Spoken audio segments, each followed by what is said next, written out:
Good afternoon to everyone. I hope everyone is doing well wherever you are. I would like to welcome everyone to this afternoon Brown Bag Talk organized by Sarawak Development Institute and supported by Conference X Conference Manager System by New Dimension. Our speaker today is Associate Professor Dr. Shanti Nararajan, lecturer at the Faculty of Language and Communication, UNIMAS, who is going to present on Entelah, understanding Iban reader culture and its potential. Before we start the talk, I would just want to go through the brief housekeeping rules for those who are joining us for the first time. So first of all, we like to seek the support of everyone to keep muting the microphones when the session is ongoing, and also when you are not talking during the Q&A sessions to avoid any disruptions. Secondly, we would like you may use the chat functions to raise questions during the presentation sessions or even during the Q&A sessions later on as well. The questions posted in the chat functions are to be addressed to everyone and not to individuals so that we can monitor those questions for everybody. And we also seek the cooperations of everyone not to use the chat functions for interactions with other participants during the talk. And also, if you wish to ask a questions or making a comments during the Q&A sessions, you may use the raise hand button next to your name under the participant list so that we will be notified that you want to ask questions. So now, without further delay, I would like to invite Dr. Shanti to start the presentations. Dr. Shanti, over to you. Thank you so much, Rosalind. Can you hear me? Yes, we can. Just give me 1 minute. Oh gosh, where was? Just give me 1 minute.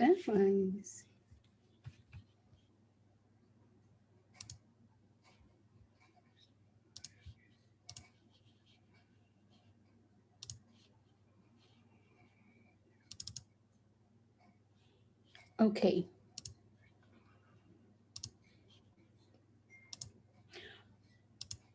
All right, my apologies for a minute. Okay, I'm actually starting on, thank you very much. Okay, let me start off with this. Thank you very much, everyone, and especially to SDI for giving me this opportunity. We have worked on this research for almost 2 years, and we were actually waiting for an opportunity. So SDI was like a godsend there. So it has been very, very helpful.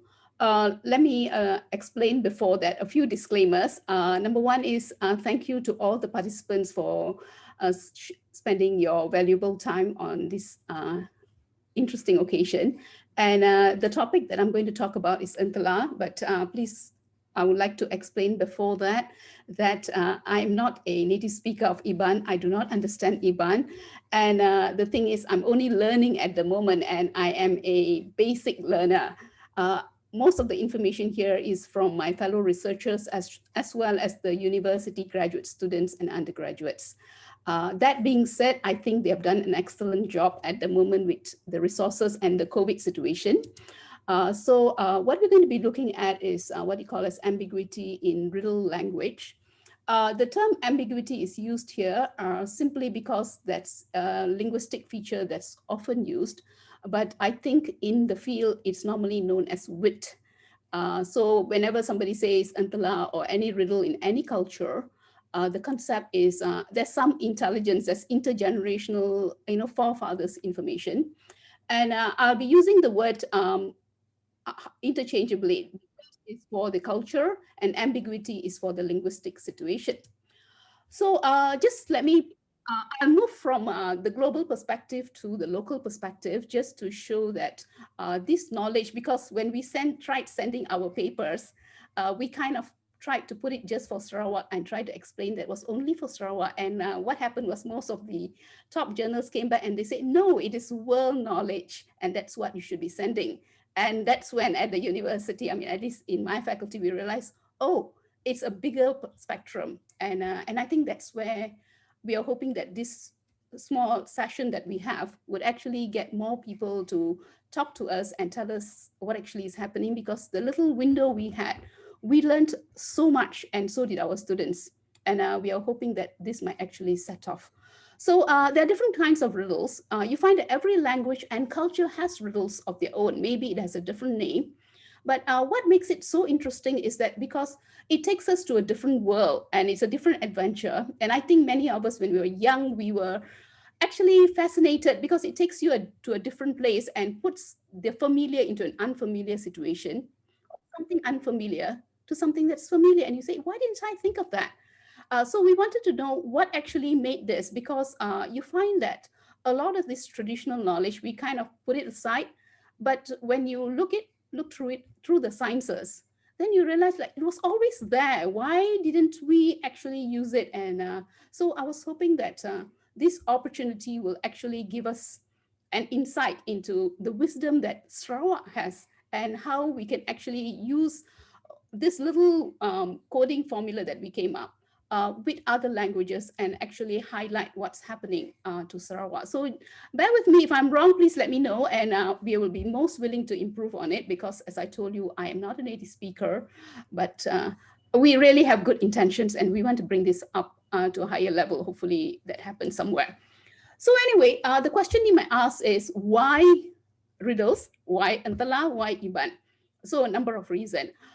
Number one is, I think Edmund Hillary said it for Mount Everest, because it's there. It has always been there, but interestingly, riddles tend to be lower compared to poetry or other literature, because we think it's always there, it won't go away. One, that's true.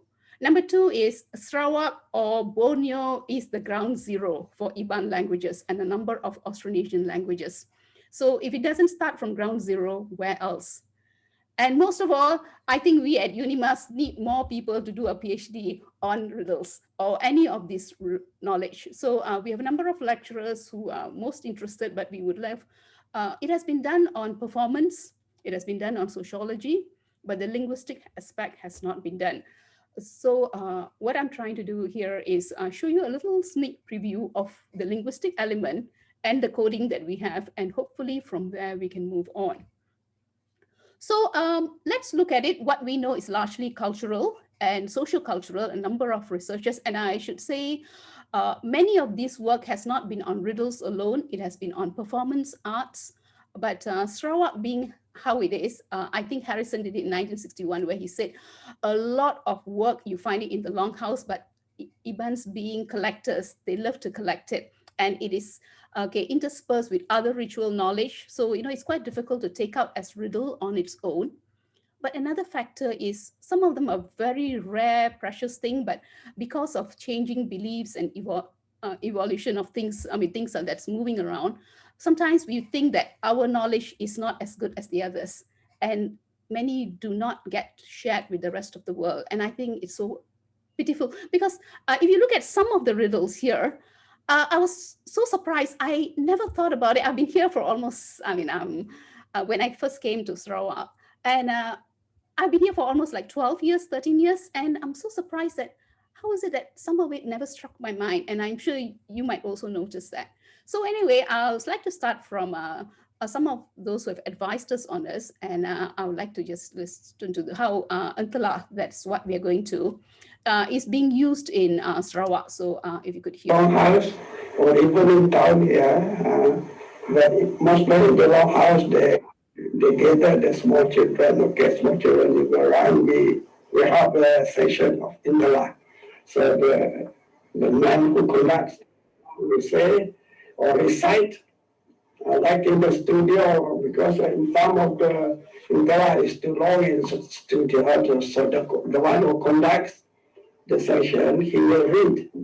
But sometimes it's a simple one, and they just recite right off the mouth, just like that. Okay. Okay, this is where we had an issue, because to us, we thought Entelah was performance. Performance meaning as most rituals where you have people in costumes and all that. And that's because of this concept of the cultural idea of performance, where you have lots of movements, and the performance that language has, where we know it in terms of systematic protocol. So that was something that we learned. Right. Oh, sorry. So we learned, but I would like to get back here to what we were trying to explain. So what we're going to do is use that Entelah that is used in the Longhouse and actually look at the concept of folk wisdom, what the people out at home or the general folk actually speak in terms of wit. And we wanted to look at wit from two frameworks. One is what is already known, that is a predictable set of practices, meaning that the Longhouse people will say, no, this is the rule, this is how to do it, and not another way. And the second part is where the wider community understands manipulation of language, language's linguistic structure. Now, the manipulation part is very important because of two factors. One is a special way of talking. I know the cultural practice, people will say the Entelah is different because Iban has a number of levels of speech. And in one of them is Jaku Kelaung, and that is the concealed speech. Yeah, that is the cultural perspective. But the language part is what you call as professional development, where when people speak, they have something else in mind, but they mask their language like what politicians and lawyers do. And so this will be actually something valuable from a lower level, as far as we see, on teaching children on how to understand how manipulative language, meaning you have something in mind, but you show some scene of it and get people to think to a higher level. I'll explain this in a short while, but I'll come back to this manipulation again. So this presentation is going to be two parts. Part one will look at selected riddles in terms of the culture, and then we look at the same riddle in terms of linguistics, and then to show to learning and why it's important. Because I know the Entelah is in the school syllabus, but if there are educationists out there, we would also like to show you that there's one part. I have a learning language acquisition, and you'll find that the Entelah has many features which we often overlook, and it's kind of critical. And if we look at that again, we'll come back. And part two, I'll look at a rationale. We are going to come up, I would like to show you a model, a template we have actually come up in class, which we hope can be used for other languages in Sarawak if they have oral traditions, to use it as a basis. So that being said, let me go on. This is my outline. Briefly, I'll give you a little history. The reason it's not a university lecture, but what I'm trying to show is to situate that the knowledge that the Entelah knowledge we have is pretty important. And if you put it against the rest of the world, it's amazing. Some of the information seems to be on par. And the second part is the global as well as local perspective. And then I'm going to go into my study and finally the coding model.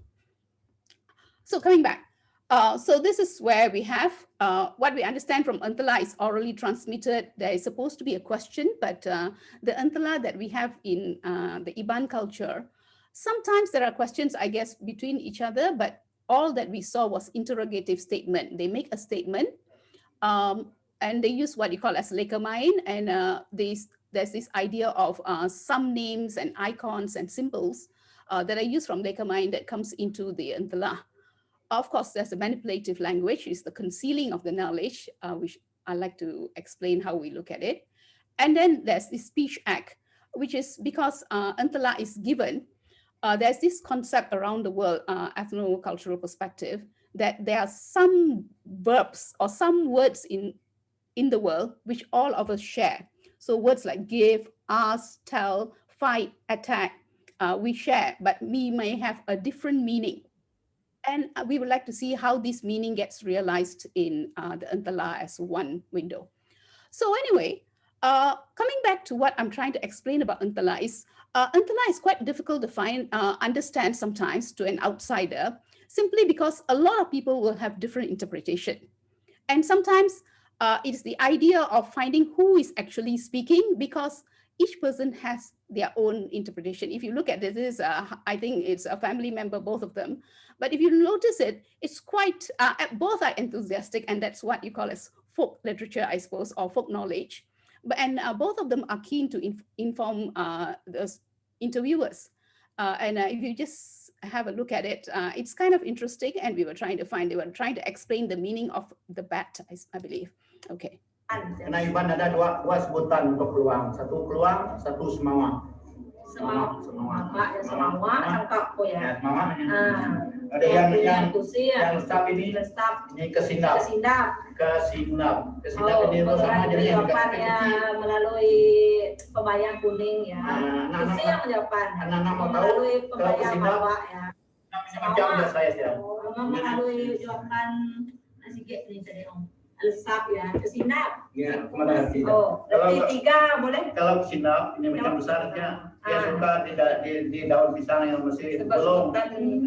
Kalau kusir ini macam di lubang batu. Kalau macam saya pernah pergi Bukit Pelingkang sana dalam gua sana. Ada dia dalam batu. Okay, that was what we were trying to explain for that. So it's quite difficult to understand if you do not you're not in it, and people have different levels of interpretation because riddles have deep meaning as well as shallow meaning. And this is where we will come back to the linguistic feature. But now what I want to explain is what the community thinks is unique is not necessarily unique. It is something that's global. And just for 2 minutes, I'll give you an explanation on the history. And if you look at this, I'd like to take you back somewhere far, far behind. That's 17th century, where oral tradition was very popular in the Western world. And the written text came in later, probably with the Bible and pre-Christian era. But in the 17th century, oral traditions, people believed in a lot of things. And that's when we have some of the earliest records of proverbs, riddles, and charms. Basically, of course, proverbs go for moral sanctions, and you'll find that proverbs until today, ancient proverbs sometimes have been revised, but they are used in law, when you bind up, complete a case. So it seems to have a place. So similarly, riddles has a manipulative language, and there's often suggestion that it can be used for persuasive speech and to teach people about how to persuade people to understand or see something from your perspective.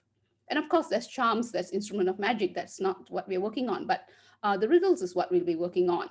And from 17th century, we are going to go to these people. Riddle research is very, very ancient. The only thing is what we are trying to do is give it a learning and a linguistic perspective. And our work starts with Archer Taylor, 1939. And then you'll find images, metaphors, linguistic analysis, pragmatic analysis. These are things that are very in linguistics at the moment. And what I'd like to explain here is we do not know much about the Entelah. And when we went to the longhouses to ask, many of them could not tell us what was the origin, which is true. Oral traditions do not know the origin. Somewhere along the line, or maybe our history is not old enough to tell us. I know they say maybe it's even before pre-Iban period, but even before that, we might have foraging cultures, and it could have moved on.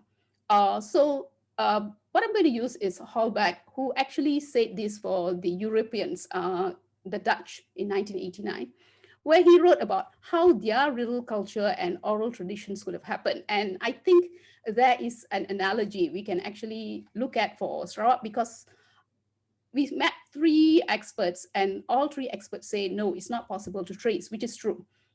So I just would like to show, this is this window where our Entelah probably came in.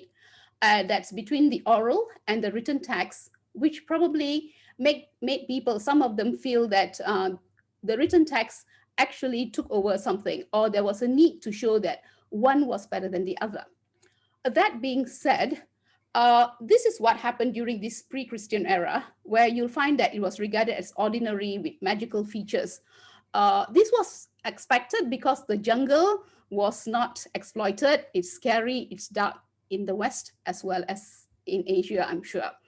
You're frightened of unnatural things, supernatural. That's one way of keeping people together. Then, of course, you had the pre-Christian era where you had human beings. Suddenly people started, no, we were not going to move around. We will build places to rest for a while. So you have domestic animals, fruit. So if your Entelah has that, this was probably that area. Maybe I should say Borneo might have been a little later, but it follows a similar analogy. And of course, you have the Christian era where you have buildings, and then there was this need to show, because the Bible came in, or learning became something, and people tried to show that oral tradition, the beliefs were just as good as the others. So there's a possibility. I'm not saying this is, and I could be wrong, but so far that's what it shows. Now, the next thing, if you notice, you'll find that you can see this comparison here.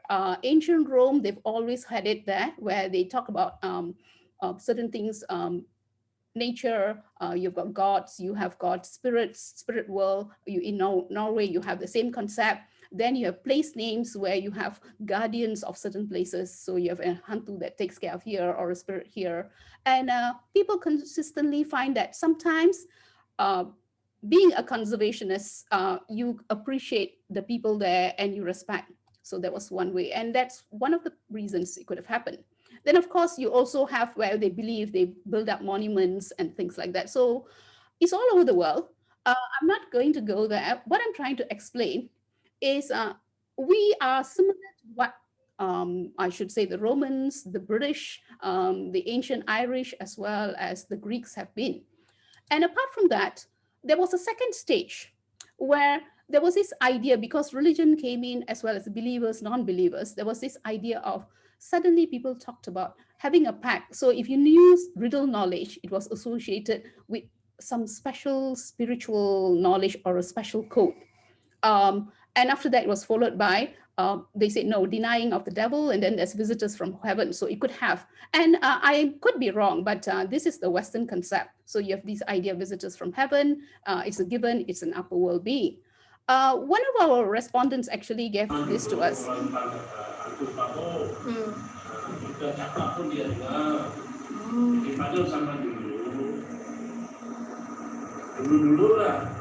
Entelah ini tak boleh disebut macam ni, mari kita berentelah, tak boleh sebab hantu dengar.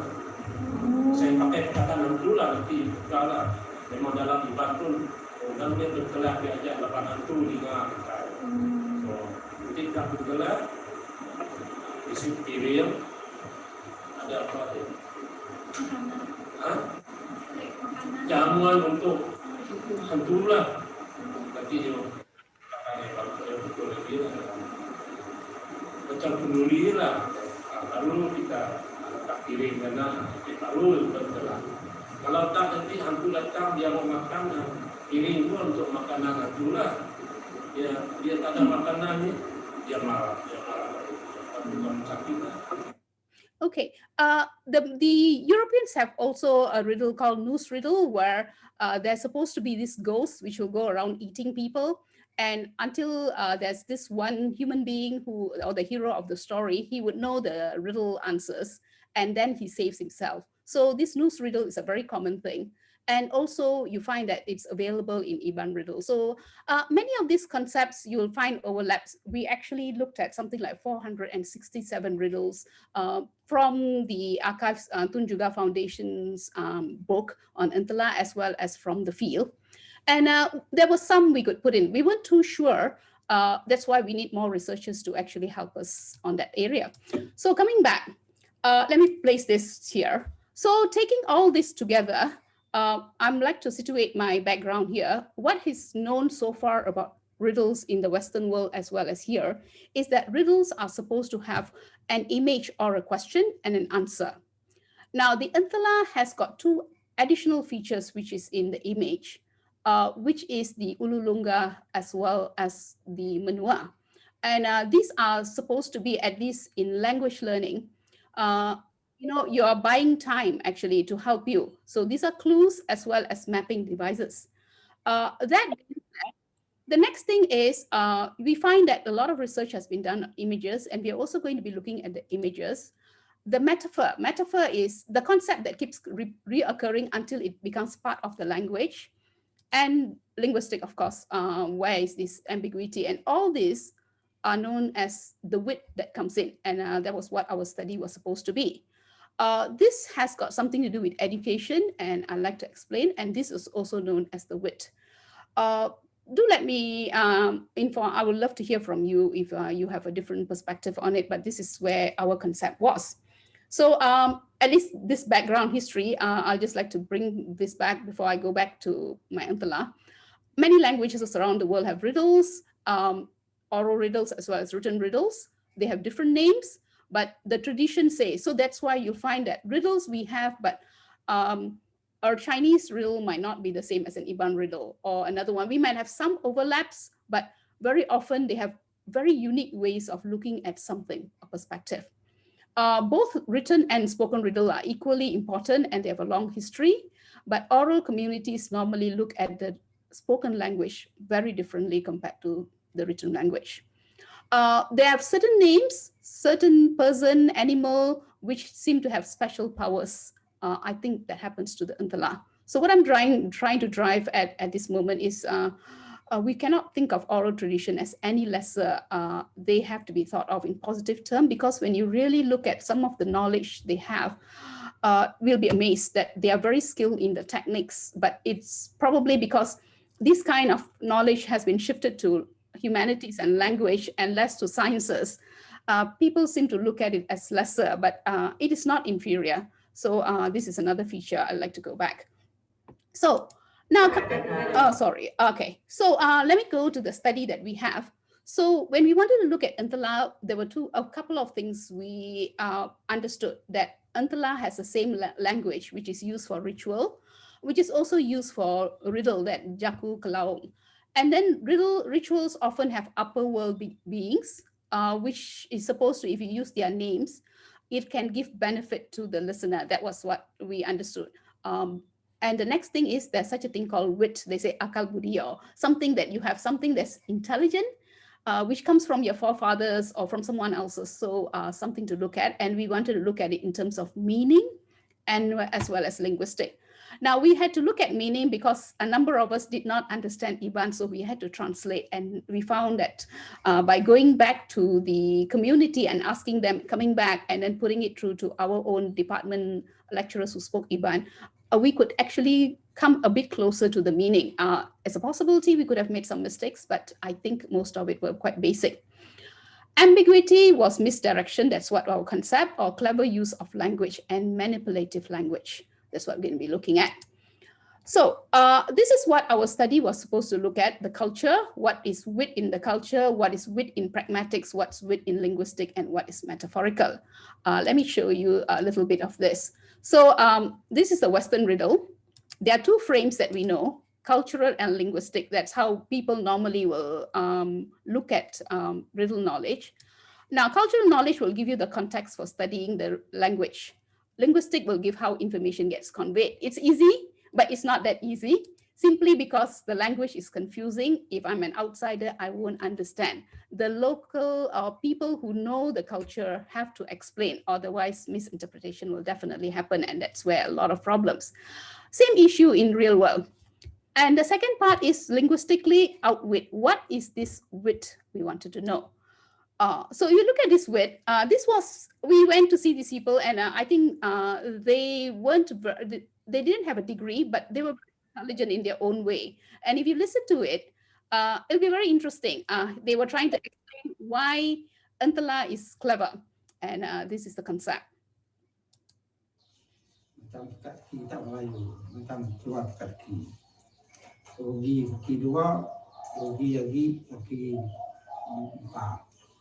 Untung kaki 6. Yang paling untung tiada kaki. Ya, kaki kita Melayu tu. Kami sudah nyamut. Jadi kita Melayu di pada rugi kita manusia. Rugi lagi binatang keempatnya sebabnya mati. Yang untung kaki 6. Yang betul kaki 6 macam dah lalat,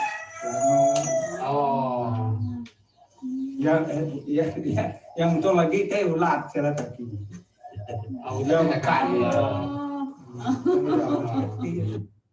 Okay, it might sound very simplistic, but what it got me thinking was, for those of you who are familiar with literature, you'll understand that there was this riddle of the Sphinx, where the Sphinx will talk about, I think many of us will know this riddle of the Sphinx, where they talk about in the morning it had 4 feet, and then in the afternoon it had 2 feet, and in the evening it had 3 feet, what it is human being. The riddle of the Sphinx is so famous in Europe.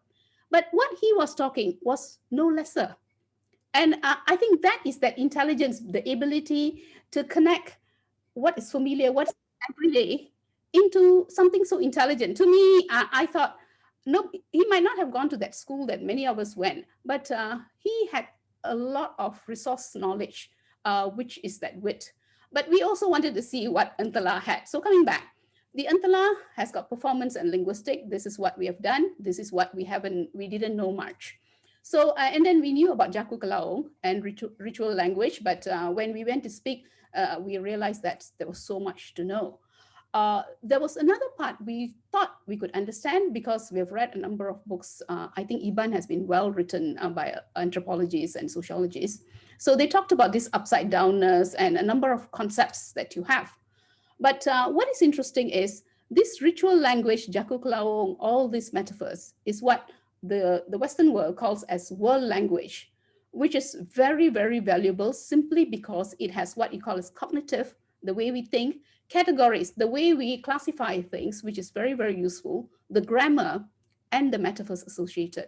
So actually, Sarawakians have been sitting on a gold mine as far as I see, as in terms of looking at language, how you use it. But very often we don't seem to use the correct system here. I mean, it's nice to know, but to bring it out to the wider world, this was something interesting. So then we also wanted to look at, because of the concept that every culture has got certain words, which is basic to the whole world, we wanted to see how they looked at war, death, attack, because it's a very popular thing in COVID era. So we wanted to look at this concept. So this was what we were working on. So coming back, understanding, we went back to the longhouse, and I'm sure everybody is familiar. You have this Entelah Nembiak for the children, then you have the Entelah Rama. Okay, or maybe it's another name, but this is what we got from the literature. And if you look at foraging cultures from long, they invest, it's like food. They said parents, family members will give this information. It's from young to old. Normally the language, though they say is Jaku Kelaung, I think the children seem to know. Maybe outsiders find it a bit difficult. Then normally it's a safe person who gives the riddle, and they call it as mine because work and knowledge is taken together. Then you have the public culture, which I think most of you are familiar. It's a game of wit. It's much more challenging. You see more competitiveness there, and then there's deep speech, and then there are many, many different, depending on which part of Sarawak the community comes from. Now, being said, it's possible to look at it in terms of language discourse. That's what we were looking at. There's another paper, we are not talking on that. Another way of looking at it, if you notice that language, is it's a useful means of critical education. It has already been done. Aesthetic appreciation, if you are learning one language, you'll find that if you only know one language, you'll find that it helps you improve. It helps you think quickly, critically. It's test of memory, stimulates children's imagination. This is what we know. Research, on the other hand, you have some seminal work which says it's a combination of education and recreation. A long time ago, in 61, actually, they say it develops power of logic and reasoning. These are things that are not taught in our schools. And it'll be so nice, to me, and I think to many of us, because people take it very lightly and it's not that taxing, but it has got so much impact. And then, of course, traditional quizzes can be equated to present-day psychological tests that assess knowledge, creativity in associating, differentiating, establishing. So if you're thinking of, Sarawak is thinking of revamping their syllabus, they should give some consideration to the riddle knowledge that we have, because it does overlap if you think about it. So another feature that we did was semantic category. This has been done a long time ago. And we thought, oh yeah, okay, this will be easy. We thought, so animate, inanimate, we used the Ululunga, and then we looked at the answer, we looked at the image, we tried. After a while, we gave up because we found that semantic category was insufficient, simply because we have this supernatural element where you've got shaman, and then you have Apai, sorry, I think I got the name wrongly, Apai Sali. And I thought it was a human being, I mean, a normal, ordinary person. Then I was told that, no, it belongs to this group as well. So you could be one of the Orang Pangau. And that's when, oh, okay, you can't fit in. Then animals, I had like the Enturun, and we tried to put it in. And then somebody said, no, it could also be a supernatural element. So we realized semantic categories doesn't work. It's linguistic that can actually make us understand that there's more to it. So translation explanations are fine, but if you want to know deeper, one will have to go into a linguistic perspective. So we went back to Entelah. These are two writers. I mean, we've got lots of giants who have written about riddle knowledge, so I'm not denying their work. It has been very helpful. Two recent researchers who have been working on Entelah as well as performance language. One was, they said the uniqueness was in its narratives and symbols. Of course, Sagar has been talking about the marked language, the poetic structure and all that in performance culture. So we took two riddles, which I think most of you would be very familiar. This, I'm sure you would have heard it as a child. So I wouldn't want to pronounce it probably. I might pronounce it wrongly, but translated, it says there's sky, no moon, there's water, no fish. Fine. This was from the Entelah, the book by Tunjuga Foundation. And in the same book, we also found the adult version, which is a longer version, the 104. So the written language must have helped them where they had it. That's fine. It had all the performance culture.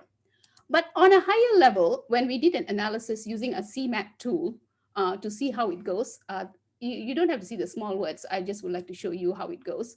This will be the child's riddle, where it's a simple one, where you have the image and you give them two sentences. The person finds the water, but there was no fish, the sky, but no moon. So it's a simple analogy. And then the answer, they give you a sound system, and then the answer. So it's pretty simple, get the child to see something differently.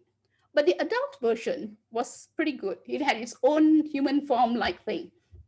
If you notice, it has got many layers. Of course, the semantic category was there, but we gave up on semantic category. So then we went back. This is an example. So if you look at this, it talked about people, and Sarawak being how it is, it actually talks about community. So the riddle knowledge actually gives them the information about other communities living along, where they live, and the job and all that. And that's additional information in a simple riddle. Second is the inanimate structure again. Inanimate, you have the fruits. So you have the buah lamos as well as a kembayau. So it actually shows which race maybe is more profitable economic, if you notice that. And then it goes on there. The next issue, if you notice, it shows location. And location, if you notice, in cognitive sciences, it's for mapping.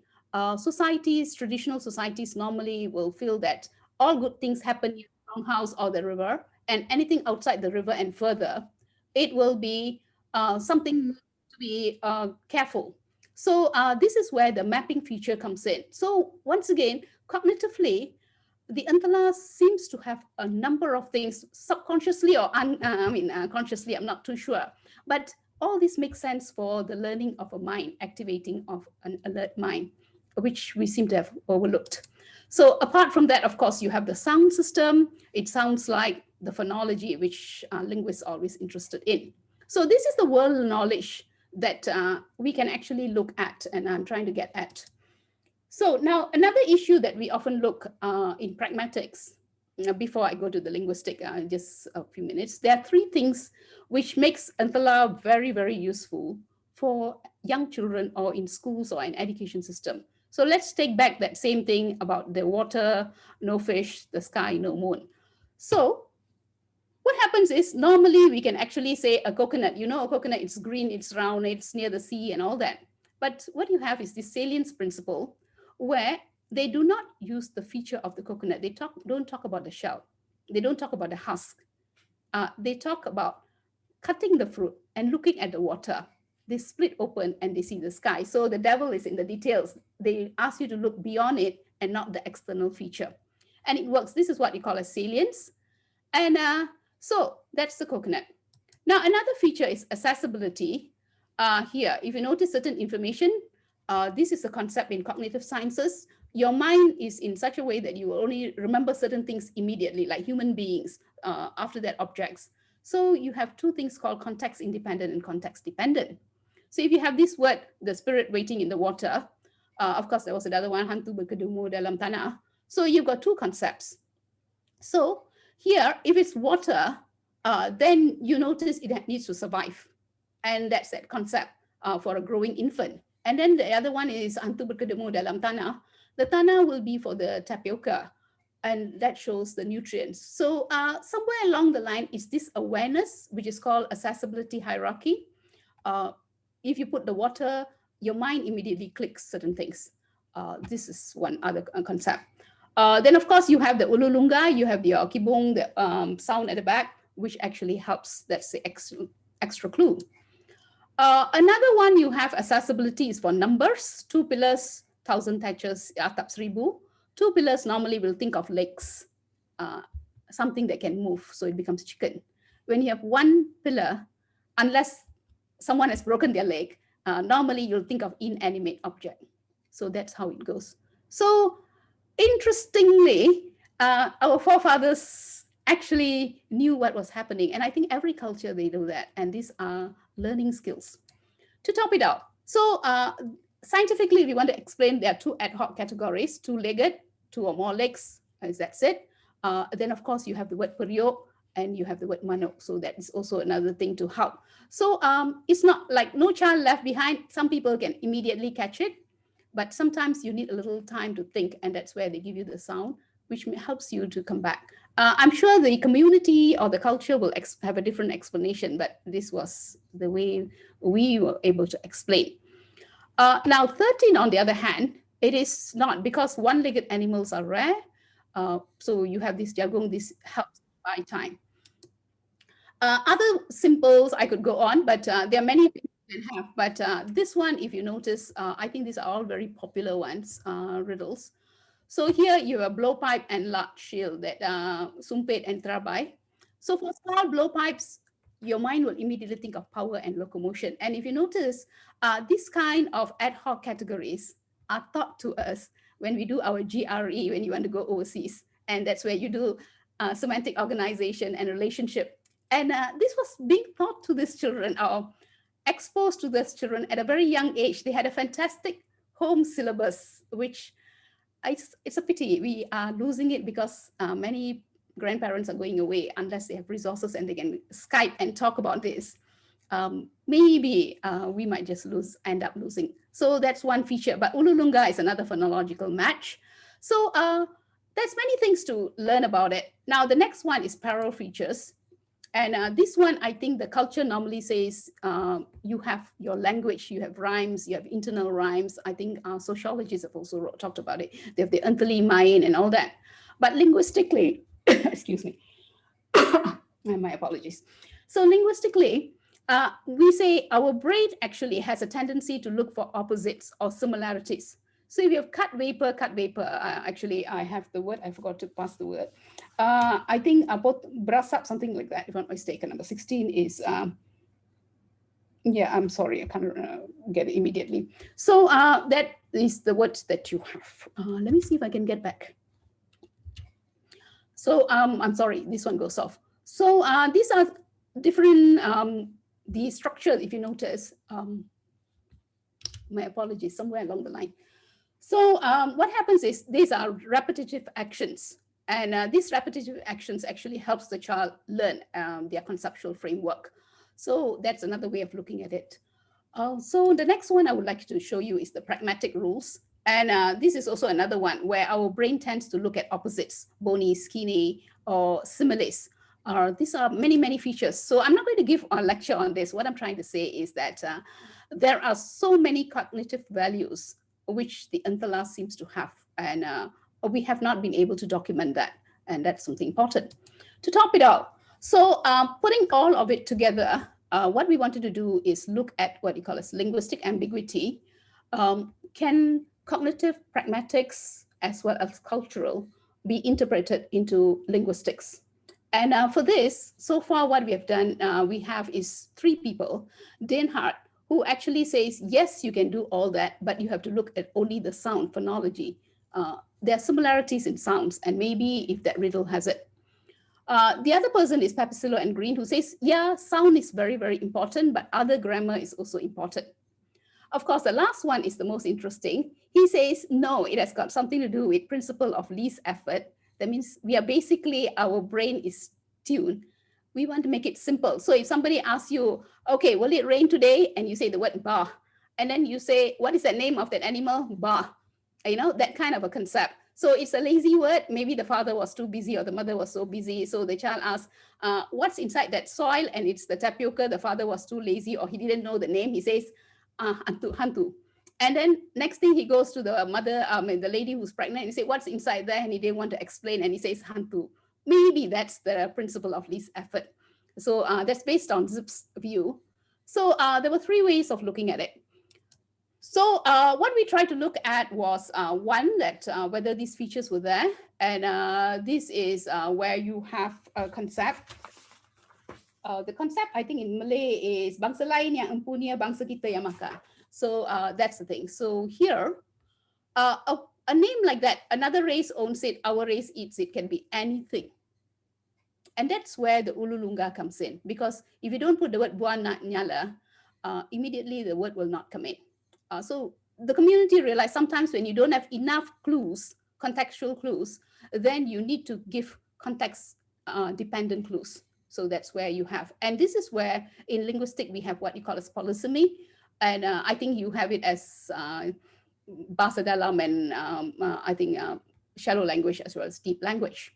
So you have multiple meanings. So here the word blunder can be the Dutch race, blunder as in, I'm not too sure how you pronounce it, but I was informed that you can also use it as the verb run. So similarly, the word buah can be a collective noun or a specific fruit. So this is the concept of polysemy.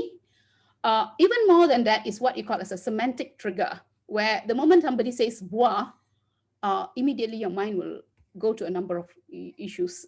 So one will be the true one and one will be the false identity. So coming back to this, there were a few more Entelah. So you have words like ruyung ruyung and all that sound. Society or our forefathers could actually connect it to the telephone sound as well as a flower. So 2 stalks of flower there and things like that. Apart from the language, because I'm sure this is a written language, I could be wrong, but I think it's written. So people take time to write about the language and develop the language, but they also the relationship and the ability to sound. So that's putting literature as well as linguistics together. This is another feature. If you notice this, I think this was recently given to us by another leader, traditional leader. And if you look at this, this is about the snake. But when we fit it in, it's similar to like Humpty Dumpty, the nursery rhyme, where Humpty Dumpty sat on the wall and he had a great fall. Here you have Apai Jebu and Apai Jebai actually going, and then he could stand up. And what's interesting is, apart from it sounding like a nursery rhyme, it was actually showing that a snake can actually stand, and that's most dangerous. And those are things children need to know when they're outside in the field. And it's giving you the awareness. So that's such rich information in the Entelah. Apart from that, we looked at this. This was another person, Papicillo and Green. And we also realized that it has this picit perut mata melot. I'm sure most of you realize it, press the stomach, the eye protrudes. But if you put that picit perut mata melot, it could be another meaning, depending on how you pronounce it. So that's the linguistic part, which we saw as ambiguity. Word stress is another feature. I'm getting to our model just to explain that these are features we have to show how our model applies. So word stress is the same thing. Raja sengat ngema atap. If you can mix it, you'll find that it would have a different meaning depending on how good is your language. If you're a learner of Iban, if you are an Iban speaker, probably it's easier. Word boundary, luan ditanya, kemudi nyawat, if you buat ngeluan, then it's a different meaning. So these are the properties that comes in. So these are some things, coming back. So now we get back to our study. Now, so what we wanted to do, having given you all those linguistic features to show that what's the potential, what we wanted to do is develop a coding system to see how it could work for a number of reasons. Sometimes we are not too sure whether they were proverbs or they were Entellahs, because some of them have got advice. We have a number of other languages together, Austronesian languages here, which probably has resources similar. And we wanted a coding system which could be used or be improved so that it could be used as a common thing for languages in the region. And we wanted to isolate a small vocabulary and grammar. I'm not going deeply into it because no, I'm more interested in showing you the coding. So we analyzed the concept of ambiguity from this one and to develop the coding template. What we did was we went to 3 places, Seratok, Nia, and Sri Aman, to collect our data. We are highly indebted to at least these 3 communities. We had a poet Bat who's 75 years old from Seratok who actually gave us a lot of information. We had a civil servant from Nia. Of course, Tunjuga Foundation was also very helpful. Then we had from Sri Aman, where our students actually went over and stayed for several days to collect data. So that's how we worked on it. And this was basically the findings. Let me just go on a little faster. I have, sorry, this is going back. Okay. So what we had was we found this information, but we also went through what you call as metaphorical ambiguity. We found that certain words like that was very often being used. These kind of features, a lot of them, the manual that you have, people seem to have become lazy. That zips concept. They kept saying, okay, a manual when we ask them, because it's improvised during the time, they say, okay, tak apa, we give you this word, and everybody was happy. So the manual seems to be a little similar in many, many patterns. But what's more important is we try to run and see how these kind of words, and we found that most of the Entelah many of the improvised Entelah seems to have these kind of words dropping in. Out of the 400, quite frequently we saw these kind of words. We'll analyze it later, but what we wanted to show is many of it seem to be falling into this pattern, and we need somebody to explain what is happening. So these are some features we had. So coming back, having explained that data, which probably is not that interesting, we wanted to show you a coding system that we have operating. So the coding system we have is based that they are taken from various stimuli, and we cannot say ownership. I mean, if the people can definitely say that's theirs, fine. Otherwise, it's a common heritage. And we also wanted to see certain verbs, how a certain verb is being done. This is the coding system we had. So we looked at ambiguity. You have to go and see the speaker and ask them whether every Entelah we made a few people listen to it, whether they think it's ambiguous or not. So ambiguous means, is it difficult for them to understand, or is it a straight answer? So if it's a straight answer, it'll probably be a proverb, or moderately ambiguous or not ambiguous. This means the level of difficulty native speakers have. One of the purpose of doing this is to see which is more difficult, which is less difficult. Next we had is a syntax. Syntax means, does it look like an Entelah in that community? If it does, we give them 1 mark. Doesn't correlate, that's it. Reference, does it go, is it spiritual or not? It does not refer. If it doesn't refer, okay, different reason, and another one. Then we had several indicators, 4, 5, 6. And I'd like to show you one of the indicators that we have. This was one. Let's say, bujang kurus bagas, the word you have, skinny bachelor eats well, bony bachelor eats well. So we wanted to see how it is. I'm sorry, I cannot see what number it is. That's the thing. Okay, so you have the value here. So when we asked the community, they said, yes, it did make them, it sounded like the Entelah. So ambiguous, so that's the mark they gave. But most of them actually felt that it was more towards this. So moderately, it was not extremely difficult. The syntax correlation, if you notice, they say, yes, this is definitely the Entelah. Did it refer to special beings? According to the community, no. Does not refer. Complies with the riddle. It has got literary features, according to our respondents. It had linguistic ambiguity. Other than that, they did not see anything to it, and they gave a marker that is 6. So this is how we were trying to come up with a coding system to see, differentiate between one oral Entelah and another one. Another way of looking at it was this one. This is a bit more difficult, which talks about a past environment. So when we asked them how it was, so this person said, this is ambiguous. And this is moderately not so ambiguous. In terms of correlation, yes, they agree. According to them, it refers to special being. So we need to know which is the special being. It's another extra additional information they gave, which I'm not putting here. Complies with the riddle structure, linguistic ambiguity, semantic ambiguity, phonological ambiguity. And this was considered as a higher level. So children will need to be a little older to understand this, or you need a little additional information. So these are the kind of things we are trying to come up with a coding system. It's a bit more detailed, which I'm not going to explain, but we think it's one way of identifying and showing why one Entelah has got different values compared to another.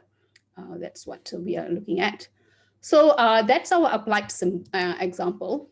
So that's the culture we have. And the next, oh, sorry, I have one, something went wrong. Okay, so what we wanted to explain is that there was wit, we felt, but community normally do not seem to realize it. But what we realized that was it has cognition. And I'm sorry, the example is here. So the coding system, if you notice, it's assembled from various stimuli. And we noticed that it's applicable to real life examples.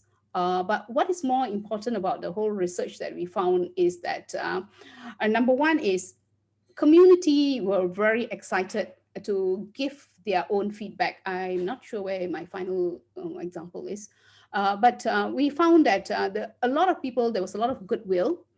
Also, there were differences in terms of Entelah. When you explain something, people are very excited about the Ululunga and they say, no, it's not this way you should pronounce. So in terms of phonology, it seems to be a major issue in communities. People are very, in terms of sound, but they don't seem to be worried about the image.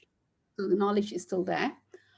That's about it. And what we notice about this whole structure coding table, if you notice, is that it is able to incorporate a lot of oral traditions. And we could use it for other languages. We have not tested it out. We've just tried it with Iban. We are still in the process of working on it, but we have sent it and we think this coding model will work. That's about it. Let me see if I can get to the end of it. I have no idea why it doesn't seem to. Okay, let me go to. I am trying to get to the end.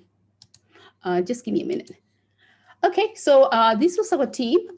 We are working on it. We are still waiting for people to come and help us add to the information because we've just touched it, but we have found a lot of information which we think is useful. If anybody is interested, or you have any feedback, I'd like to have this as a question and answer session. If Rosalind would like to take over and give us some feedback, but this is where we are. What we have done so far is we have done some group projects. We have it up on our website. We have some videos as well as documentary and the coding table, which is still in progress. We would love the community input. We think something can be done to document and also to raise attention to the regional resource knowledge to show that there's something that's happening. But most of all, it has this element of learning and acquisition, which is so important, which is often overlooked. And we are hoping that our sharing today will actually inspire more people to look into it. Thank you very much. Any questions? Thank you very much, Dr. Shanti. Yes. That is really a lot to to digest for us, but I think that is a very well done, very well to efforts made by your team. Thank you so much. I will want when you are sharing some of the riddles. I think it just brought back some of the memories when I have heard of these riddles when I was young and when I was in staying with the Iban communities. So even like the pineapples one, I think I remember they don't use the word berjambul, but I think what I heard is bersugu. Bersugu is like they comb their hair. Oh, really? Yes, yes. They say bersugu bakal Cina, bersisik bakal naga. So I think that is that is what I mean. Is the front and the coconut one also really. I have heard about that. Right. I've heard about that when I was young as well. So, Thank all right. Thank you so much, Dr. Shanti, for the presentations. Now we will open for question and answer or even comments. Comments from the participants, those who want to share your feedback to what Dr. Shanti has presented, or maybe even your own experience, or maybe your knowledge as well regarding Entelah. So is there any taker from the participants? You can use the chat functions or you can let me know through the raise hand button or you can just unmute and turn on your camera. We will give the session, I mean, the opportunity for you to share. Okay, give me 1 minute. Dr. Shanti, you should turn on your microphone. Maybe they just want you to respond. All right, all right. Any takers? Wow, Dr. Shanti, a Yeah. lot of work done Yeah. and very, very knowledgeable and deep. And I didn't realize there was so much, information in regards to this matter. Really, really incredible. Well done, Dr. Shanti. Kudos to you and your team.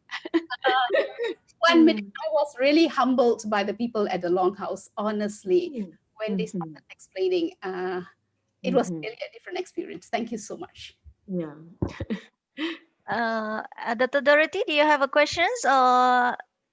No, I'm not very knowledgeable Yeah, in this okay. area of Iban, dialect, language, and Entelah.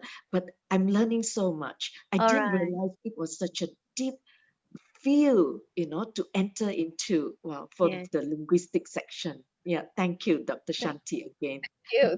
Thank you. Dr. Shanti, we do have a question from another participant, Adrian. So, Dr. Shanti, I will read out the comments. Hi, Dr. Shanti. There was a marvelous presentation and wonderfully informative. I would like to ask whether is there a sort of performance aspect for Entelah? Okay, thank you. Thank you so much, Rosalind. I'm not sure who, I lost the name of the person who gave it, but Adrian, Mr. Adrian. thank you, Mr. Adrian, for the question. Two things. I'm not too sure about the performance, but what we had was we actually went to Serato and we had Dato Edmund Langu. He actually did a performance where he had objects and all that which he brought. And while he was doing the Entelah, he actually demonstrated projects from around the house and he showed how it would work. And that was the performance. It doesn't have any costume, but he used materials from outside or around them to add meaning to it. And that was very inspirational because he was teaching us about the weaving and he showed us about the sword and how they do the weaving. And I would have not understood if I'd not seen it, seriously. So there's so much in the Longhouse which the outside world needs to see. All right. Thank you. Thank you, Dr. Shanti. Thank you, Adrian, for the questions. If you have any other question or even if you want to make a comment, please feel free to do so. Anybody else? Anyone from maybe Majlis Adat Istiadat? Is there any comments from your side?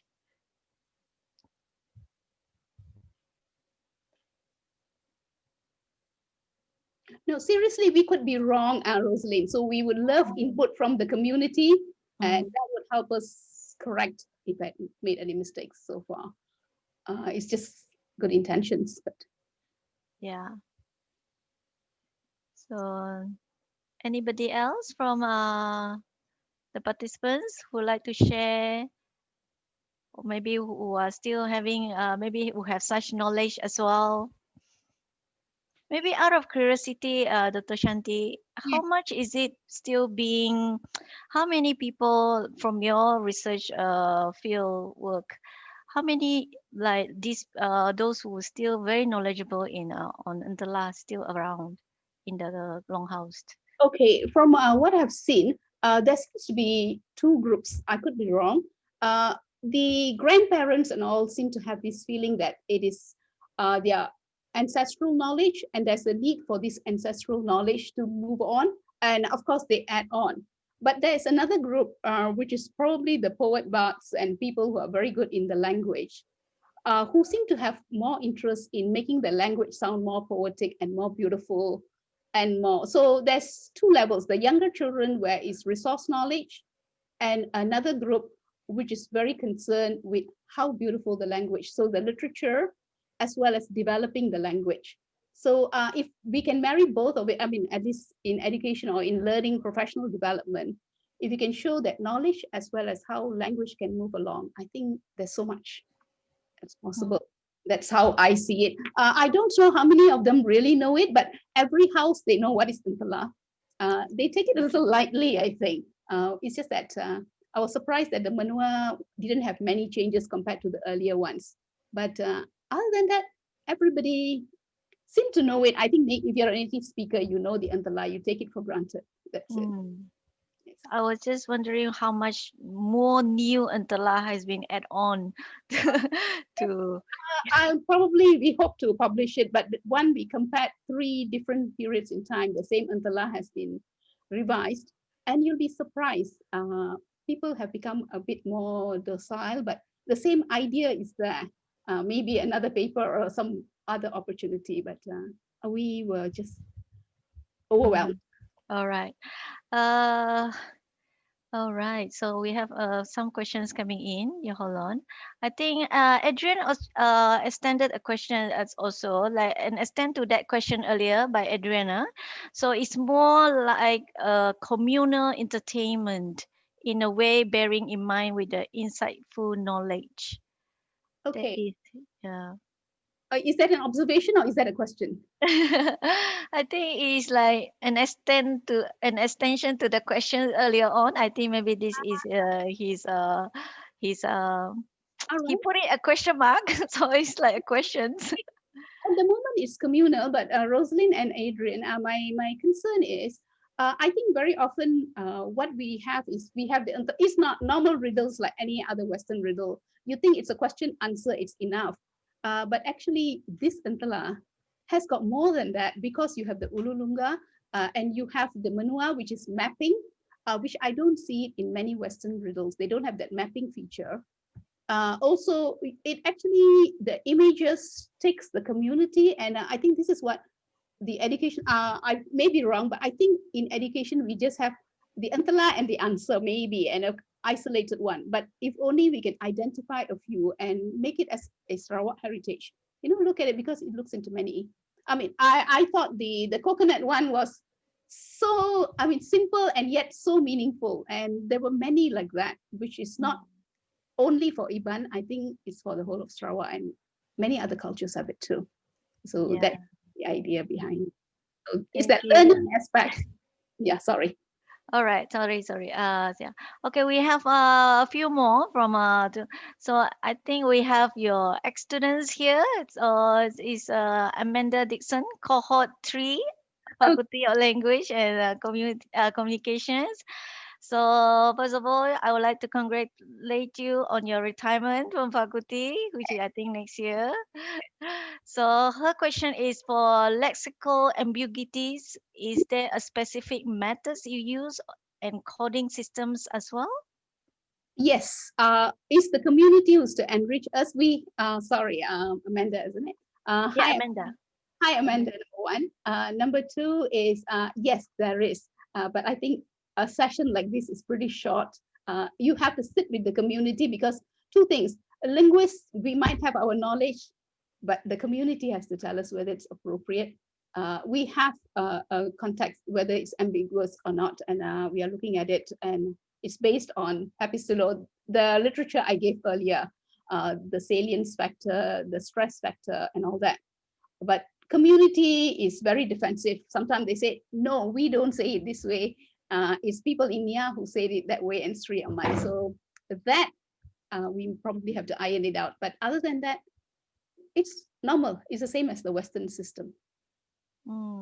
I think further to her question is that could the method be used to study folklores as well to look into themes?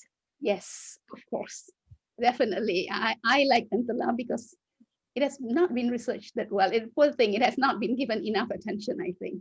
Yeah, that's all. Because I agree, other ritual knowledge is fading faster, whereas Entelah seems to be around for a long time, but we sometimes take for granted as grandparents move away, or when families are very smaller, Entelah is the last thing in our mind in many culture. So that's the thing. I have a few videos that we made, and I put the links here. It's about 5-minute clip and all that, if people would like to have a look at it, because some of our students' work is there. One of the reasons I'm putting this forward is we need more PhD students to take over and work on it so that we can actually.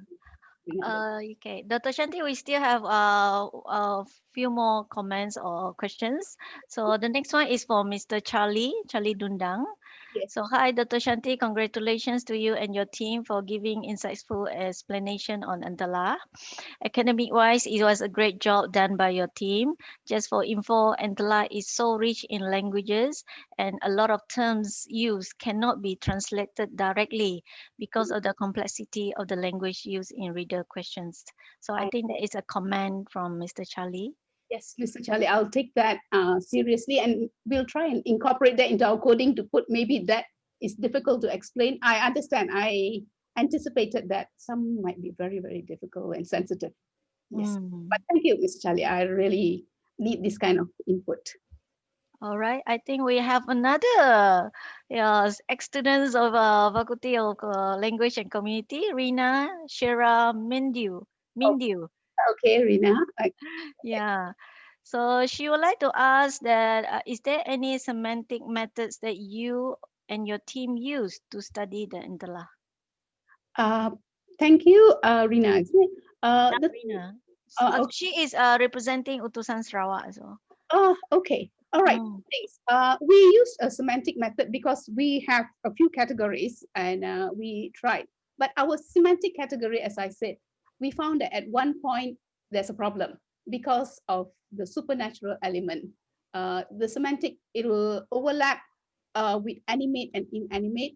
And we found that we are not, Iban is not unique. Actually, a number of Irish cultures have also faced the same issue because folk knowledge goes into the foraging culture where our beliefs had to be with the land, and it's quite difficult. Semantic categories can be done, but the spiritual element, you might have to put a disclaimer somewhere. That's so far. Maybe I have not read enough, but at the moment, we are having problems with the semantic category. All right, thank you. Yes. Any more questions or anybody who want to ask or make comments directly? We still have time. So all comments or everyone is welcome to add on and to give further feedback to Dr. Shanti and her team on this research. Hello, Rosalind. Yes. This is Dr. Nora. Oh, hi, Dr. Nora. I'm the one of the co-researcher of Dr. Shanti. All right.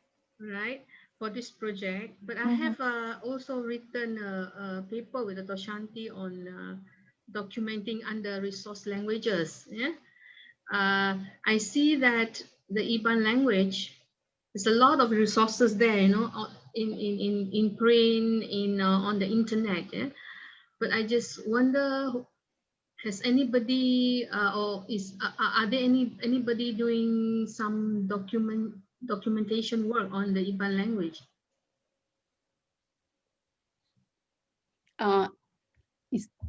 Here in this forum, probably there's somebody who has done or is currently documenting Iban languages. Yeah, because the related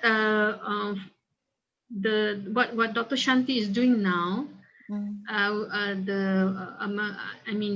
Entelah, there are many, and the Entelah itself is very rich. Like somebody said just now, Charlie, something about the language is very rich. Yes, and it can be documented systematically, which I couldn't show you the paper that actually Dr. Shanti did. I think she showed you some structures just now, right? The framework.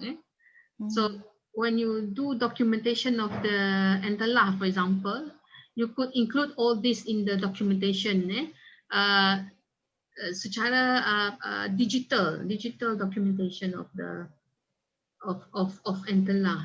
So I was wondering whether anybody is doing it, currently doing it, or because I also found that Entelah is very rich, and when you document it, probably not just all this knowledge, because in Entelah there are so many there are so much. It's very rich in a lot of things there, not just language, but the traditions, the cerita, all it's very rich. So when you document, probably you should include all that in your Entelah, So I was wondering, has anybody done, or maybe if there's nobody has done it, probably the Iban community should do it, yeah, because this is my suggestion, my suggestion.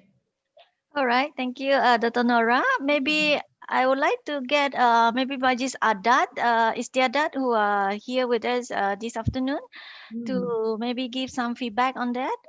Is there any work such as compilations of the Iban studies being done, or Iban language being done at the moment by the Majlis Adat under Iban section? Not sure whether the Majlis Adat Istiadat participants are able to give some feedback on that. Okay. I don't know, but Rosalind, can I come in?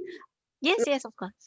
I can't speak for Majlis Adat, but I think Tun Juga Foundation is doing a good job by documenting a lot of things. So I'm not sure if Dr. Nora is asking for outsiders who also can come in as part of the team, but yes, okay, that's what my intention is. Yes, so if we can get outsiders to come in and help us, I think it will make our data so much richer. But I think currently, yes, Tun Juga Foundation is doing a great job, and a lot of others as well nearby. And that's been most helpful. Of course, our Dayak chair, I should not say, they were our sponsors. So they yes. Thank you so much. I do not know if they have time, but there's that video link if they could see it later. It's about 5 minutes. Other than that, that's fine. I think if there is there anybody else who want to give comments or maybe ask questions? If not, maybe we can spend maybe you said you have 2 videos. Yes. Oh, we have a no problem. We have one from Dr. Charlie. Wow, this is a long one. This is a long one. This is from Dr. Charlie. I will read it out. I think this is a comment from him. Okay. This is emphasized have been so much on all readers, but it's good to know if study can be done on the generations of new reader questions based on the current items such as science and technology. Example of modern Entelah, if I am to share, is buah lelayang timah nemu berpadah bekangau makai tegang gemala intan nemu ngigak kaban bekangau makai. Okay, then benua is di Tasik Besai. Kalau pansa alun gelumbang. Di menua ribai segang pemansang. Ulu lungga is what? Indian bilun. Apa sawut handphone. Oh my God, this is wow. I mean, this is in relations to what my earlier question is, that whether there is any new riddles like this is like that is related to modern items. Like so, this is one of the examples that he knew, he knows of, which is about handphone. Rosalind, can you share with us in the sense of upload here or something? That would be nice. Yes, this is in the chat. So if you open the chat function, you will be able to read this. So Okay. everybody is able to read this actually. No, I need to get it translated first before I can understand. Bakangau pulai. Yeah.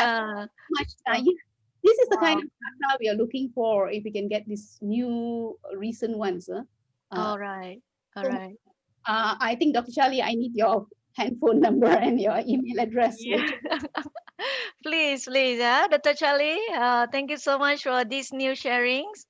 My Iban is already quite rusty already, so but still, this is very nice. I think, yeah, this is something new for me now. Bakangau pulai. All right, thank you, Dr. Charlie. I think now, Dr. Shanti, if you have the link for the videos, we can show the videos for everybody to end the sessions. All right. Just give me a few minutes. Let me get back. Where do I think that's the one. Just let me see.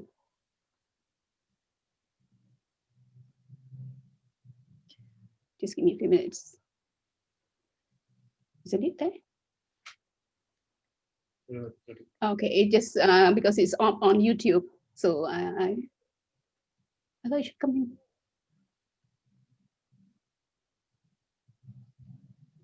Is that the one? No, not this one. 1 minute. Let me get the other one. Purest ray serene, the dark, unfathomed caves of ocean. Not this one. Hold on. What's that? Yeah. Okay, 1 minute. All right. Is that one?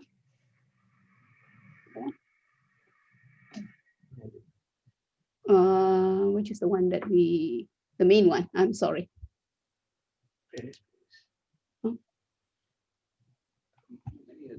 Purest race. No, that's the one that's coming. 1 minute. Ocean there. Full many a flower is born to blush unseen and waste its sweetness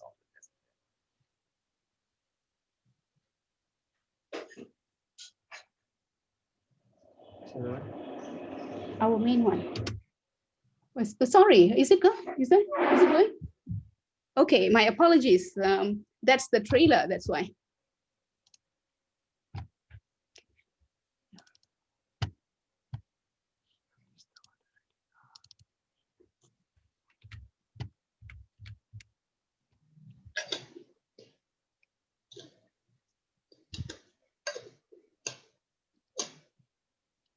Wow, Dr. Charlie just shared that he's a regular Entelah presenter on RTM. Oh, okay. And he has a collections of more than 2,000 Entelah, comprising the old and the new ones.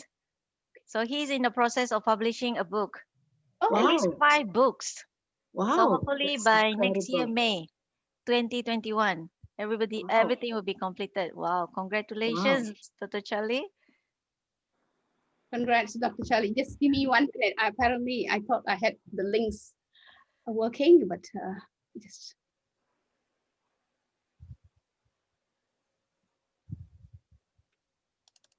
Okay, can they see? No. Yeah. All right.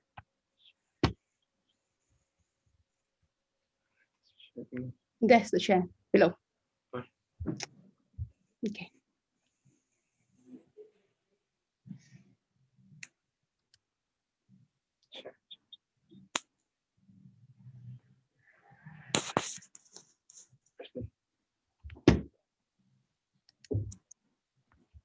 Okay. We did this with FSGK, another faculty, so just to explain.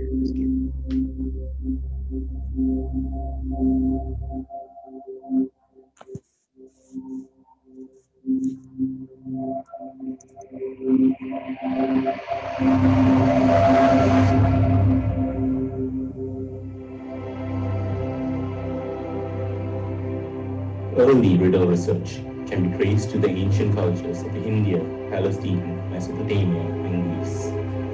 In fact, many Western researchers and scholars have found inspiration from the ancient and distant riddles. However, there is a growing concern that interest in riddle knowledge is waning due to the lifestyle changes. But it is becoming increasingly evident that traditional societies generally have a way with dealing with the changes in their environment. Moving over to Africa and Asia, traditional communities have long used folklore and performance events to help their community understand their environment and acquire new skills. Performance and language events are important because they help guide social and human morals by providing a sense of place and purpose. Riddling is one reciprocal language event that has long been recognized for its world knowledge, language, and ambiguity. This is the journey of Iban riddle poems. The island of Borneo is situated in Southeast Asia and is home to close to 50 indigenous languages. Known as the land of Hornbill, Sarawak is noted for its biodiversity and landmass of 124,449 square feet. That stretches some 800 kilometers along the northwest coast of Borneo. The Ibans, referred to as the SDIs, are the largest indigenous group in Sarawak, believed to have migrated from the headwaters of the Kapuas River in the central highlands of Borneo down into the coastal plains of present-day Sarawak. The Ibans are renowned for their tribal and territorial expansion activities, paddy cultivation, and interest in the natural environments. Being the largest of Sarawak's ethnic groups, the Ibans form 30% of the state's population of 2.5 million. Presently, the Ibans live in longhouses that are equipped with modern facilities. Though the Ibans today are becoming increasingly urbanized, they continue to retain many of their traditional heritage and culture. This is facilitated by their dialect, which is mutually intelligible. The Ibans from Betong, Serato, and parts of Serike are called Saribas, whom we now turn to.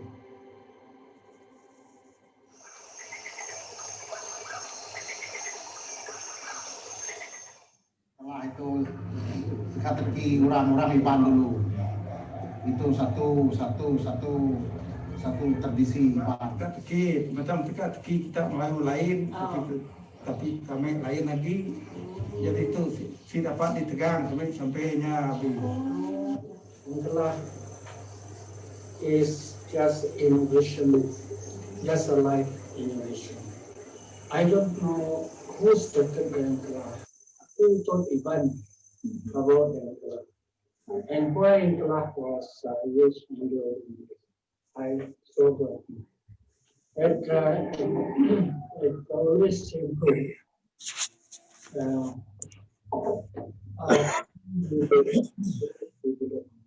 Like fish making or catering. Actually, we do not know the origin. We know no record of the origin. So what we know, it's an oral tradition. It's passed from our ancestors by mouth, from generation to generation. So it's through the oral tradition. Entelah means riddle in English. Riddle that use a special and unique format. Unique format in the sense that we hide the subject to be solved using this proverbial expression, metaphors, imagery, and then idioms, similes. All these are in class session. The conductor is somewhere here. The audience, a group of small children or adults all around. So they will take turn. The faster, support out.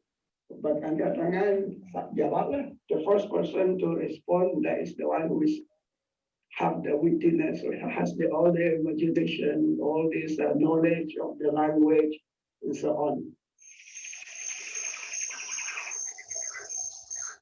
The Iban riddle poem, also known as Entelah, are part riddle, part poem.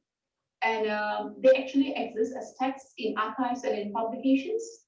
but often you'll find that they exist as oral folklores and are performed and improvised at the field.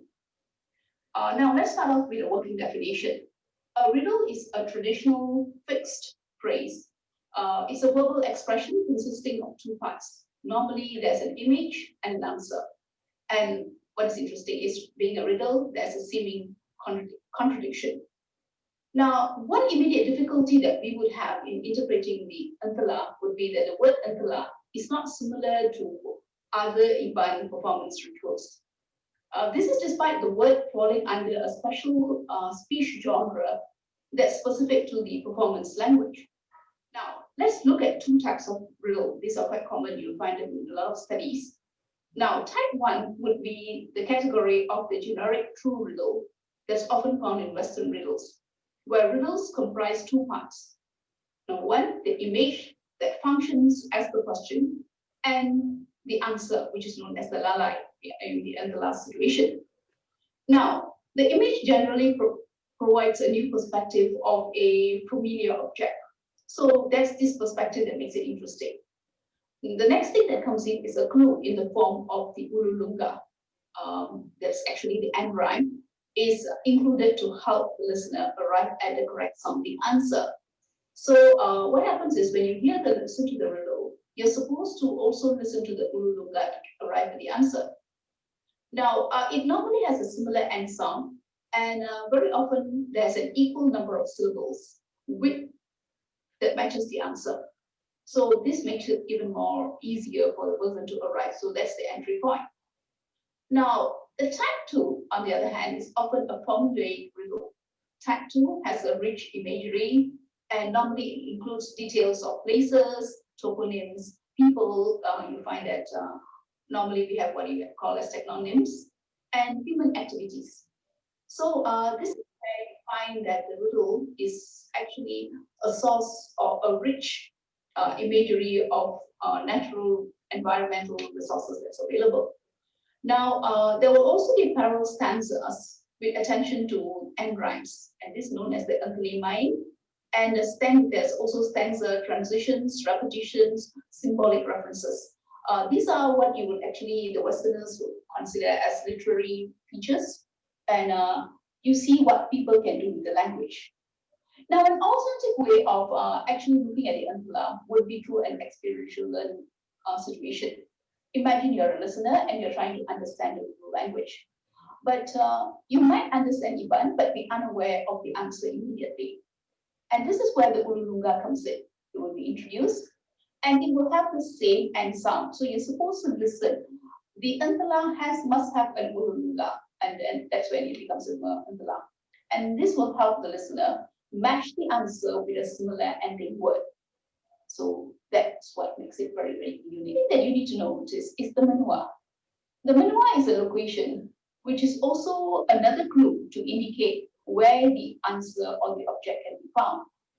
And what's interesting is that often you'll find there's such a thing called menua lama and menua baru. All right. Now, the menua can be seen as a lifeline in modern game shows, where at one stage you find that somebody will ask, give me more additional information.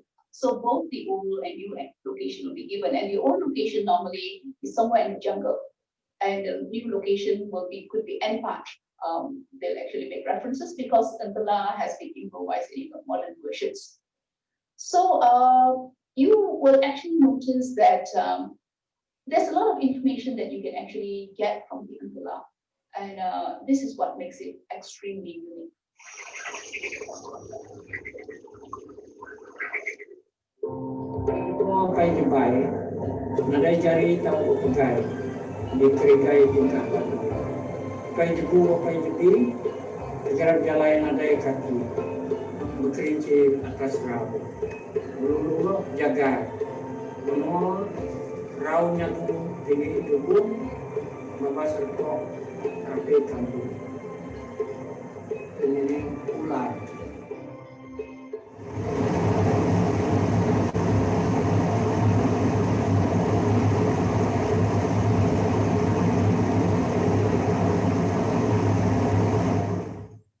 Entelah memang kita akan bersiaran setiap hari Selasa pukul 8 malam. So program tu berjalan selama 1 jam. Dia memang lama dahulu, dari awal 70-an memang dah ada dah program ni disiarkan di RTM. Sekarang ni dia lebih generasi muda memang banyak yang meminati lah. Dia akan dikenali oleh pengelalai Entelah. Yang kita panggil kalau dalam bahasa Melayu itu dia sebagai pengacara Entelah tu lah. Dia yang akan membuat Entelah tu. Lepas tu dia yang macam dia edit Entelah tu dan dia susun balik. So pendengar ni dia akan hantar ke YFM dia punya Entelah yang dia reka dan dia orang susun. Lepas tu pengacara akan edit dan dia tapis balik sebelum disiarkan. Dan boleh dikatakan sangat menggalakkan lah sebab setiap kali program tu diadakan memang para pendengar tak putus-putus dia call ke konti YFM. So selama 1 jam tu kita tak ada memainkan lagu, memang dalam 1 jam tu kurang lebih dalam 10 Entelah, kurang lebih dalam 10 Entelah kita dapat siarkan dan para pendengar dapat menjawabnya. Evidently, there is plenty of enthusiasm and interest in keeping the riddling culture alive. While it is unlikely that there are any universal folk riddles, though folk riddles fit within all cultural world knowledge, there are certain structural aspects that are present in many cultures. Folk riddles like the Entelah are different from other cultural interaction because they demand that the participants reanalyze and rearrange their culture's world knowledge, which includes cognitive categories and the grammar of the language in order to produce clever statements of ambiguity. This process allows participants to come up with new understandings. Till we meet again. Goodbye.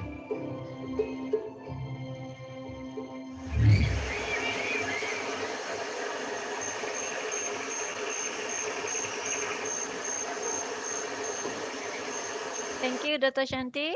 Okay, let me. Okay. All right.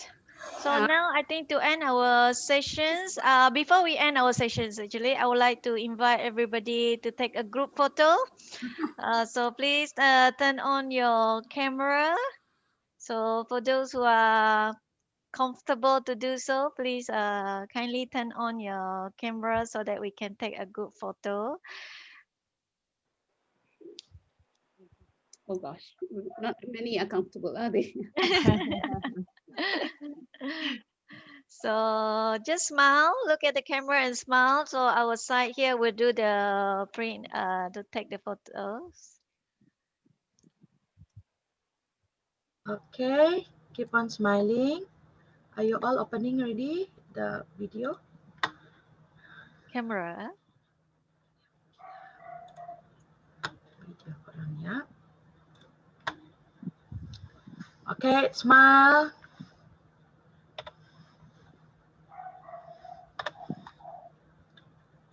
Hold on, keep on smiling.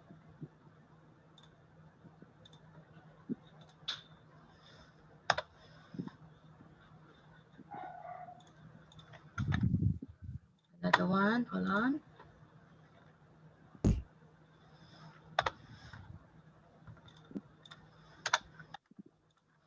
And one more.